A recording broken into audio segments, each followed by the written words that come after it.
একই দিনে দুটি কনসার্টে গান করেছেন দুই তারকা শিল্পী জেমস ও আইয়ুব বাচ্চু।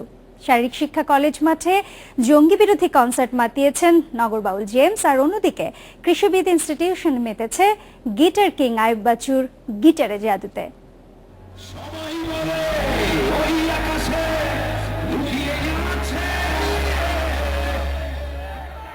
নিজের স্বভাবসুলভ ভঙ্গিতে জেমস এলেন, গাইলেন এবং জয় করলেন।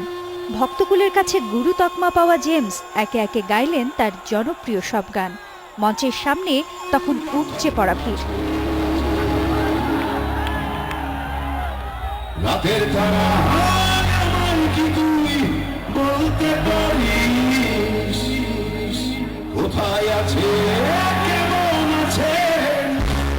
জেমসের নগর বাউলের পরিবেশনার মধ্য দিয়েই শেষ হয় মোহাম্মদপুর শারীরিক শিক্ষা কলেজ মাঠে আয়োজিত কনসার্ট।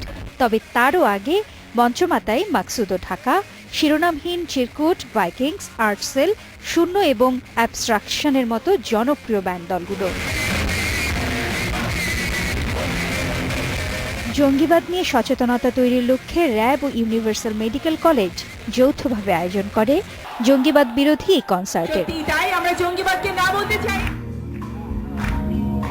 এদিকে একই দিন সন্ধ্যায় ব্যান্ডের আরেক মহারথী আইয়ুব বাচ্চু জয় করল ভক্তদের হৃদয়, তবে গান দিয়ে নয়, গিটারের জাদুতে।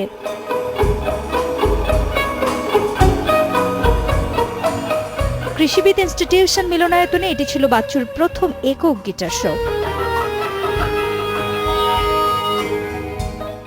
সাউন্ড অব সাইলেন্স নামের অনুষ্ঠানে রূপালী গিটারের এই জাদুকর একটার পর একটা বাজিয়ে শোনালেন নিজের জনপ্রিয় সব গানের সুর।